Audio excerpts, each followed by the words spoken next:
물리치료사의 시대가 이제 곧 열릴 것입니다. 의사라고 해서 다 돈을 벌까요? 절대 그렇지 않습니다. 변호사도 마찬가지예요. 물리치료사여서 돈을 못 버는 게 아니라 그냥 너이기 때문에 돈을 못 버는 거야 라고 이야기해주고 싶은 친구들이 되게 많거든요.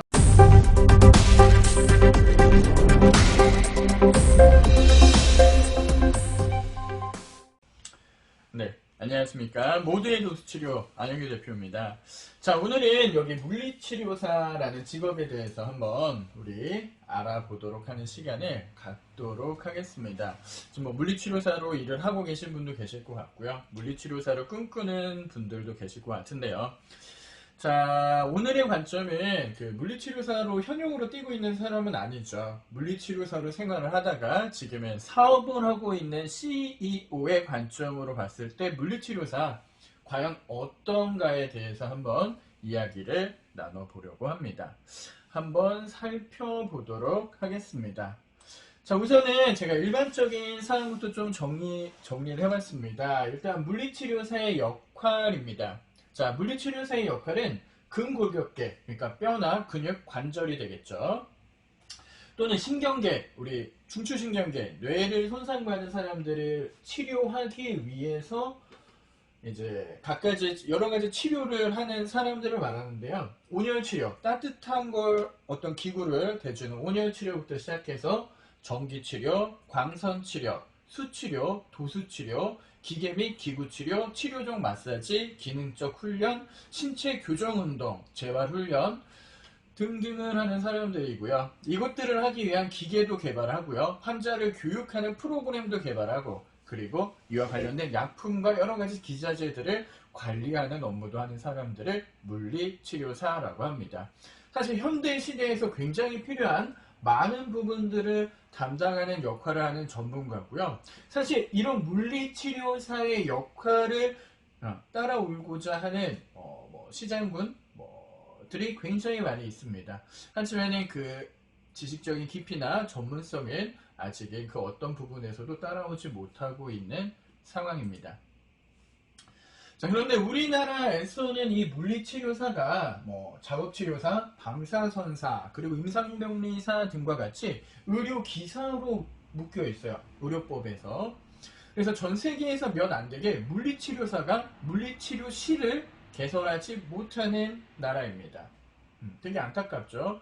사실 이거 굉장히 긴장들 하실 수 있는 부분이긴 한데 물리치료사가 단독 개원할 수 있고 물리치료실 개원을 하는 미국 같은 경우 보면은 이게 허리가 아프거나 이런 분들이 병원을 먼저 찾는 것도 있지만은 물리치료실을 찾아가서 마사지 치료부터 시작해서 운동치료 등등으로 관리를 해보다가 안 되면 메디케이션으로 넘어가는 거예요. 약물이라든지 주사라든지 수술이라든지.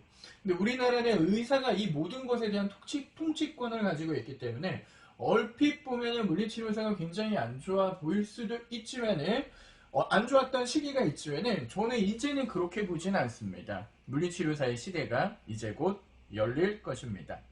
자, 우선 물리치료사와 관련된 여러가지 통계 자료를 한번 보도록 하겠습니다. 제가 자료를 찾는데 2019년도 자료인데요. 한 해 약 3,100명 정도 배출된다라고 하는데 지금은 조금은 더 배출이 될 것 같고요. 고용 현황은 지금 현재 한 48,000명 정도가 지금 근무를 하고 있다라고 합니다. 적은 숫자는 아니죠. 이제 면허는 지금 7만 번대를 넘어가고 8만 번대 됐을 거예요. 아마 정확하진 않습니다.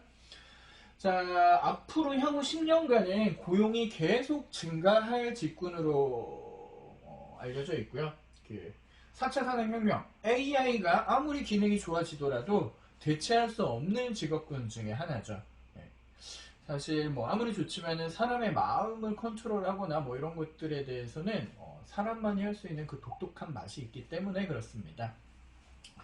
자, 전망은 앞으로 66% 정도는 이 시장은 더 확장이 될 것이다 라고 보이고 있고요. 저 또한 그렇게 생각을 해요. 네. 그리고 지금 임금 수준 나왔는데 하위 25%가 2,841만원 연봉 기준이 있고요. 중위가 3,200, 상위가 3,900 정도가 나왔는데요. 모르겠어요. 통계치를 어떻게 냈는지 모르겠지만은 제가 생각하는 제 주위만 해도 억대 연봉은 굉장히 많거든요. 억대 연봉 이상은 받으시는 물리치료사 선생님들이 뭐 꽤 많이 있기 때문에 이제는 이런 뭐 3천대, 2천대 뭐 이런 거는 별 크게 중요한 값은 아닌 것 같아요. 네. 자, 직업 만족도 조사에 대해서 제가 말씀을 드리면은 물리치료사분들이 현재 본인들의 직업에 대해서 만족을 하느냐 했을 때 100점 만점에서 69점 정도가 나왔습니다. 네, 높은 점수는 아니에요. 네, 만족은 별로 못하는 직군으로 조사가 됐는데 통계는 통계일 뿐입니다. 자, 그렇다면 우리는 물리치료사에 대한 것들을 살펴보았고요. 이제부터는 이제 저의 관점, 안윤규라는 물리치료사 출신의 CEO의 관점에서 한번 물리치료사를 살펴보도록 하겠습니다. 분명히 장점과 단점이 존재합니다. 우선은 장점부터 좀 살펴보도록 하면요. 물리치료의 장점은 일단은 안정성이 있습니다. 첫 번째 저는 안정성으로 보고요. 안정성이라는 것은 어떻게 보면 병원이라는 울타리 안에서 굉장히 좀 스테이블하게 일을 할 수 있어요. 그러니까 월급이 밀린다던가 아니면은 뭐 출퇴근 시간이 갑자기 바뀐다던가 야근을 해야 된다던가 이런 게 없어요. 물리치료사는 정시 출근 정시 퇴근인데 이게 익숙하다 보니까는 사람들은 이거의 가치를 물리치료사들은 잘 모르세요. 보통 직장 들어가면은 야근이다, 뭐 주말에 출근이다 이런 것들 굉장히 많거든요. 즉 나의 삶을 다 빼앗기지만은 물리치료사 선생님들은 별로 뺏기지 않아요. 그렇기 때문에 워라밸이 굉장히 좋은 직업입니다. 예, 야근 남아서 할 것도 없고 근무할 때도 내가 환자를 치료하는 거 위주지 그냥 잡무나 이런 것들도 사실 많지 않아요. 요즘 웬만한 병원들 청소나 이런 것도 여사님들이 다 하시기 때문에 그냥 가서 내일만 하면 되는 아주 깔끔한 직업이에요. 이렇게 근무 시간이 깔끔한데 그럼 월급이 적은가? 아닙니다. 뭐 천차만별이겠지만은 보통 2,500에서 3,000 사이 연봉으로 이제 초보 아무런 기술이 없는 사람이 시작을 하고요. 뭐 4년차, 5년차 넘어갔을 때 열심히 테크트리 타고 공부한 친구들은 뭐 4, 500선도 찍고 그리고 이제 뭐 10년 이상 하신 실장님들은 연봉 1억 이상도 찍습니다. 네. 1억 이상 연봉을 받는 것도 가능한 직업이 됐어요. 그러니까 굉장히 전망이 좋은 직업입니다. 근데 문제는 뭐냐면은 어느 직군이든지 돈을 못 버는 직군은 분명히 있어요. 의사라고 해서 다 돈을 벌까요? 절대 그렇지 않습니다. 변호사도 마찬가지예요. 물리치료사여서 돈을 못 버는 게 아니라 그냥 너이기 때문에 돈을 못 버는 거야 라고 이야기해주고 싶은 친구들이 되게 많거든요. 자, 결국에는 나하기 나름이어서 연봉의 편차는 이렇게 큽니다. 자, 근데 중요한 건 뭐냐면은 이런 병원에서 쌓은 경력이나 능력을 그대로 이어서 나만의 사업장을 오픈할 수 있느냐예요. 이게 왜 중요하냐면은 내가 오너가 돼서 나만의 어떤 바운더리, 나의 농사, 나의 영토, 나의 영역을 만들 수가 있어야 되는데 그걸 할 수 없어요. 똑같은 걸로는 물리치료실을 찾을 수 없다는 거죠. 이게 가장 큰 함정이에요. 그러다 보니까는 의사라는 직군이나 어떤 고용주의 입장에서는 한 10년 지나서 이렇게 고액 연봉자가 되면은 고용이 약간 부담스러워요. 물론 이런 분들이랑 같이 일을 하는 게 좋은 건 알지만은 또 사업이라는 거는 돈을 생각하지 않을 수는 없는 거잖아요. 그렇기 때문에 이제 이분들의 입장에서는 어쩔 수 없이 조금 더 저렴한 인력을 찾게 돼요. 그래서 보통 여기서 보면은 물리치료사의 수명이 어떻게 되느냐라고 하면은 저는 10년이라고 이야기를 해드리고 싶어요. 자, 10년 동안이나 일을 할 수 있는데 그 사이에 그렇다면은 내가 할 수 있는 무엇인가를 준비하기에는 충분한 시기입니다. 사실 시대가 변하기 때문에 한 가지 직장에서 뭐 평생 일을 한다는 건 절대 불가능합니다. 물리치료사뿐만이 아니라 대부분의 직군들이 다 마찬가지예요. 네, 뭐 삼성, 대기업, 뭐 LG, 뭐 SK 요즘에 이렇게 잘 나가는 회사들도 10년 이상 근속하는 거 쉽지 않습니다. 그게 물리치료사여서 그런 게 아니에요. 그냥 세상이 그렇게 돌아가고 있습니다. 예. 이런 세상 속에서 내가 나만의 영역을 개척하면서 무엇인가 할 수 있는 사람이 되어야지 되는 거고요. 그런 것들로 봤을 때는 이 물리치료사는 준비할 수 있는 시간과 스테이블한 기간이 꽤나 길다라는 것이죠. 모여서 푸념을 하는 시간만 줄인다라면은 뭐든지 할 수 있습니다. 최근에 이제 저도 뭐 많은 치료 선생님들을 만나면서 느끼는데 열심히 하시는 분도 굉장히 많고요. 또 자기만의 영역을 개척하는 분들도 굉장히 많습니다. 자, 장점과 단점 중에서 이제 뭐 약간 이제 섞어서 저희 관점을 이야기해 드리고 있는데 또 단점 중에 하나는 뭐냐면은 이렇게 돈하고 약간 떨어져서 일을 합니다. 돈의 흐름을 모르는 직군 중에 하나예요. 그러니까 치료실에서 돈을 직접 받지 않고 뭐 그냥 오는 환자들 보고 가면은 월급 받고 이렇게만 프레임이 형성이 되다 보니까는 크게 돈이 굴러간다라는 거에 대해서 별로 잘 몰라요. 감이 없어요. 그렇기 때문에 나중에 사업을 하는 데 있어서 요게 저는 단점이 있다라고 생각이 돼요. 그래서 직접 돈 프로그램도 만들어 보고 상품도 팔아보고 해야 되는데 결국에는 세상이 돌아간다라는 건 물건을 팔거나 서비스를 파는 거 둘 중에 하나잖아요. 자, 이런 것들을 해볼 수 있으면 좋은데 그런 경험을 10년 동안 단 한 번도 안 해보는 경우가 굉장히 많아요. 그러다 보니까는 그냥 우물 안에 갇혀서 그냥 치료적 이론 안에 이렇게 테두리 치료를 잘하는 법에 대해서만 굉장히 좀 많이 이렇게 갇혀 있는 경우들이 많이 있습니다.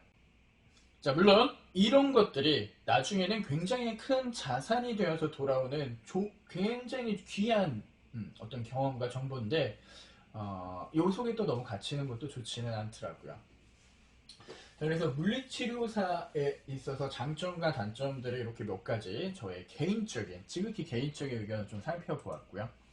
자, 앞으로 이제 물리치료사의 영역. 자, 지금 보면은 이제 물리치료사가 했던, 앞에서 말했던 많은 뭐, 온열치료, 기계치료, 마사지, 체형 교정, 그리고 재활, 이런 것들이 지금 보면은, 뭐, 밖에서 나와보면은, 뭐, 다양한 직군에서 시도하고 있습니다. 뭐, 새로 생겨나는 뭐, 자격이나 이런 걸 해서, 이런 뭐, 어떤 우리 물리치료사의 영역이 이거였다면은, 이렇게 오버랩 되면서 뭔가 이렇게 섞이게 되고 있어요. 자, 그렇다면은 저는 이제 딱 한 가지로만 말씀을 드린 자라면은 물리치료사의 영역을 개척하시는 분들이 되셔야 돼요. 네. 누가 우리 거 한다라고 욕하지 마시고요. 우리가 그들 것도 뺏어 올 수 있는 그런 생각, 그런 머리 갖고 계셔야 됩니다. 자, 마사지샵에서 마사지하는 사람들도 사업을 할 수 있는데 우리 물리치료사는 우리는 개원을 못하니까 평생 병원 안에서만 있어야 돼라고 생각을 하면은 나만 손해인 겁니다. 이해되시죠? 나는 어떤 영역으로 뚫고 나가서 할 수 있을까를 생각을 해보면 좋을 것 같아요. 사실 저도 처음에는 필라테스라는 시장을 공략하면서 나와서 무엇인가 사업화하고 있고요. 이제는 뭐 제품을 개발하는 쪽. 근데 저 말고도 많이 계세요. 물리치료사. 뭐 보조기를 개발하시는 분. 그리고 뭐 필라테스 기구를 생산하시는 분. 그리고 뭐 어떤 가정용 홈트 기구를 파시는 분, 뭐 이런 분들 등 굉장히 뭐 물리치료사로서의 정보와 어떤 경험을 토대로 사업화를 하시는 분들이 굉장히 많으세요. 뭐 펜션을 하시는 분, 여행 상품을 개발하시는 분, 그리고 뭐 웹툰을 그리시는 분 하셔서 치료사의 영역을 이렇게 끊임없이 확장을 하고 나가는 분들이 굉장히 많이 있습니다. 여러분들도 이제 그런 분들이 되셔야 돼요. 이건 우리 거니까 너희들 나한테 오지 마, 이거 내 거야 하는 게 아니라 그냥 열린 마음으로 우리 이거 잘하는 거 이렇게 있으니까 나도 이거 한번 해볼 거야 하면서 끊임없이 우리의 영역을 확장해 갈 수 있는 그런 후배들이 많이 생겨났으면 좋겠습니다. 자, 세상이 어떻게 앞으로 변할지는 아무도 모릅니다. 네. 아무도 모르는데 요즘에 보이는 후배들에게 굉장히 좀 안타까운 것들 중에 하나는 너무 내가 뭔가를 만들거나 용기를 내서 도전을 하려고 하지 않고 그냥 어떤 길이 좋은 길일까를 계속 고민을 하는 친구들이 굉장히 많아요. 네. 어떤 병원에 취직하면은 월급을 더 받을까? 내 인생이 좋아질까? 그러니까 이게 어떻게 이렇게 프레임이 갖춰져 있는 길들 중에서 내가 A 코스를 갈까, B 코스를 갈까, C 코스를 갈까를 계속 고민만 하시는 분들이 굉장히 많거든요. 근데 절대적으로 그렇지 않습니다. 어떤 길을 가나 그 길이 그 길이다. 병원 안에서 일하는 거, 뭐 월급 차이 나봤자 그게 그거다. 어느 곳에 있든지 네가 하기 나름이다. 라고 말씀을 드리고 싶고요. 자, 뜻이 있는 곳에 길이 있다. 저의 신조입니다. 그래서 길을 만드는 사람이 되십시오. 나에게 나의 인생을 이끌어가고 나의 직업이 되는 것을 내 직업은 내가 창조하는 시대가 됐어요. 이제 더 이상 과거처럼 뭐 그냥 프레임 안에서 일을 해서 먹고 살 수 있기에는 좀 힘듭니다. 그냥 세상이 그렇다라는 걸 딱 인식을 하시고 이제부터는 나만의 길을 좀 창조하시는 분이 되셨으면 좋을 것 같습니다. 자, 그래서 오늘은 물리치료사를 꿈꾸시는 분들, 혹시 지금 뭐 굉장히 고민하고 계신 분들 많이 계시거든요. 어떻게 살아야 되지? 그분들에게를 위해서 이런 이야기를 한번 준비해 봤습니다. 자, 정해진 건 없지만은 노력하는 만큼 세상엔 보답을 해줄 것입니다. 아시겠죠? 자, 그러면 오늘 이렇게 물리치료사에 대해서 한번 알아보았고요. 다음 시간에는 또 다른 재미있는 콘텐츠로 찾아뵙도록 하겠습니다. 감사합니다.